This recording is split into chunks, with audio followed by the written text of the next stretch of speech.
Well, welcome, Mentor Coach Insights community. We have something very special that we're bringing you to today to you. I'm sitting here right now with Ree Alexandra from Norway. And I met Ree through a very unusual situation. So I want to start with a story. Ree and I are both in a very intense membership platform community together. And during that season, I think we're both still in it, an email was sent out, and it was not a blind copy. It wasn't through a CRM. It was just through someone's personal email address.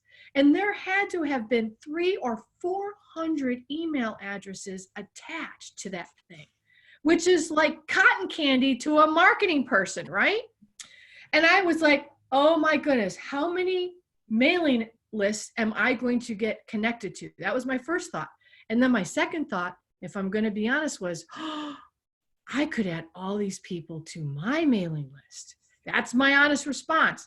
But then, I got a hold of myself and I realized this is not ethical behavior. We've been talking about presenting an ethical stance. What is our professional stance? And of course, that temptation went away very quickly. But it wasn't too shortly thereafter that Ree Alexander wrote an email to that entire distribution list and explained to this member platform that they were not GDPR compliant, and that she warned us all that we needed to not use these email addresses for marketing purposes, because that was not the intent. And I immediately emailed Ree. I was so impressed with her diplomacy, with the clarity she had around GDPR. I asked if at some point she and I could get together to do this interview for our community. And that was what, 6 months ago, Ree? We finally got this on the calendar. Yeah, 6 months later. Yes, crazy. So Ree, tell us a little bit about yourself and how did you get involved with GDPR? Well, I think GDPR found me, to be honest. I'm not a lawyer or anything, but I did pick up the law text at one point, and it just opened this whole new world for me. I've read the law text drinking my morning coffee, and I love the intent behind GDPR. And it actually made me launch my own business. So I'm forever grateful to GDPR for that. And now I'm running this GDPR consultancy out of Norway and going international as well. So it's been fantastic. Phenomenal. Now, there's probably people within my community that don't even know what GDPR is. So would you mind giving us sort of a 101 on GDPR? What do those letters stand for, and what is it? Yeah, so GDPR is the new European privacy law, and it's actually applicable within the EEA, which is the European Economic Area, consisting of the now 27 countries of EU and the 3 EEA states of Norway, Liechtenstein, and Iceland. And the thing with GDPR is that it applies to all organizations processing personal data within that area, but also to everyone outside of it processing data of people inside of the EEA. Meaning also American businesses, as long as you're running an online business, even if you're in Mexico or wherever, because if you target or even happen to be targeting people inside of the EEA, you actually have to follow the laws in GDPR. Thank you for that, Ree. And this is one of the points I want to drive forward for our community. If you have a website and you have a form for people to sign up for something, you must know about GDPR, because your website is accessible anywhere in the world. And so what we do with that information, that data that comes through, is we now have to take into consideration the constraints set forth by GDPR. So let's talk about the solopreneur and some of the specific concerns that a solopreneur, like a coach, might have. What do we need to be thinking about specifically, Ree? I think one of the things that people need to be aware of is the use of pre-checked tick boxes, which is not longer allowed. So if you can risk that someone from the EEA will sign up on your marketing list, you cannot use pre-checked tick boxes. So that's very important. And then if you have a freebie or an opt-in, and you say to people that, you know, submit this form and I'll send the freebie to you, you cannot just simply add them to your marketing list. But it could be a small matter of semantics there, because if you rather say that, you know, join my email list and as a bonus you can get this wonderful freebie, then you're actually inside of the GDPR. So Perfect. just make sure you have a basic understanding of what you can and cannot do. Thank you for that, Ree. So looking at the first thing that you said about the check boxes, Yeah. I'm not sure I even understand what that is. Could you explain that a little bit further? So if I have a freebie, like join my GDPR mini course, and then I have a checkbox under there where it says, yes, I also like to receive your newsletter. Mm-hmm. So if that is pre-checked, then it's actually in breach of the GDPR. But so you need to give the people the option to actually check it themselves. And that's why I haven't had to uncheck these boxes when I've been signing up for things, because I've just noticed that in the last few months. So the two things for you to be aware of, this is just high level community. There are other considerations, but of course we're trying to keep this video short for you. The first is no pre-checked boxes, and all of a sudden they're opt into things that they don't want. That box has to be unchecked. Yeah. And as a further sort of constraint is make sure that you have the proper sequencing. Yeah. So sign up for the newsletter and you receive a freebie. So then you don't even have to worry about a pre-check box. That just takes care of that step altogether. That's great, Ree.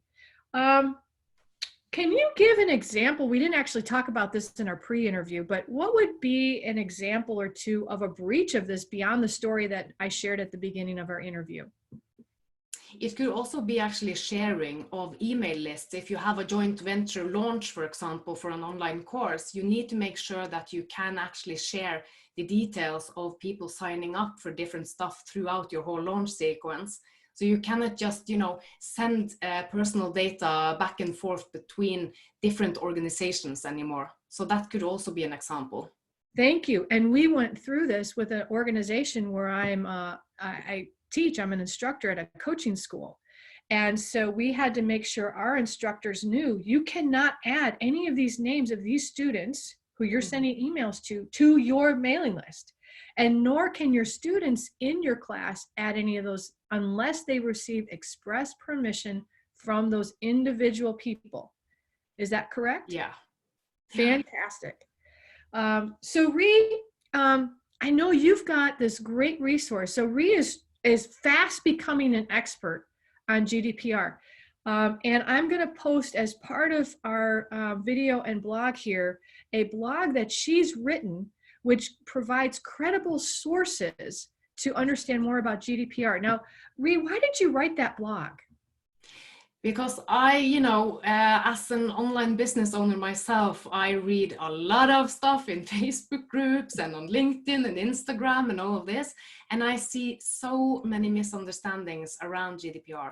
And there are a lot of people, you know, some of them are only trying to help others, but they have interpreted the legal text without even having read it once. So I really want to encourage people to be critical of the sources they use when trying to become GDPR compliant, and just making sure that they know whom to trust and not, and just don't take everything you read in Facebook groups or on different random blogs for granted that it's actually adhering to the GDPR. Fantastic. Now, one of the things, you know, so if you're a brand new coach, and you're watching this interview, of course, you're going to want to be very careful about the processes you set up for collecting those email addresses and building your mailing list. If you are a coach who's been around the block for a while and you're well into that six-figure, well, now you probably have a larger presence and you have to be even more careful in terms of your messaging and the privacy notices on your website. So if you decide that you want to do, for example, an audit of how your business is operating, or you want to learn more about this, Ree does have a special package. It's called her SOS package. It's just under $1,000, and she would be welcome. She would be would be very willing to come in and work with you on this. In addition to that, Ree is going to put together a special gift for our community. She's going to create an event, and then you'll be able to join her for a little bit of time, just kind of a group setting where you'll be able to pick her brain, and she'll be able to share a little bit more of her expertise. So I'm really thankful. We'll have more information again underneath this video for you.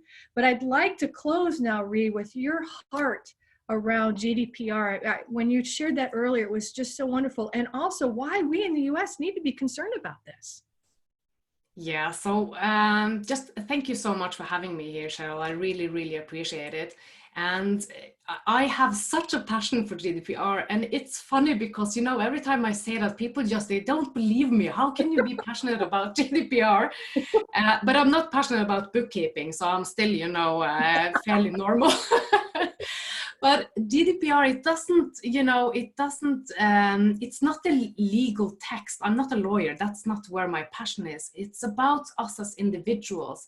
It's about our personal and private data that's been exploited all over the board of the Googles and the Facebooks of the world. And my real passion around this is to make privacy and GDPR actually something that people can relate to and understand and see why it's important.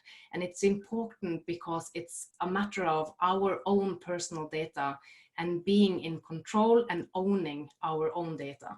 So that's what I really want people to take away from this. If nothing else, just understand that GDPR, it's about your personal data.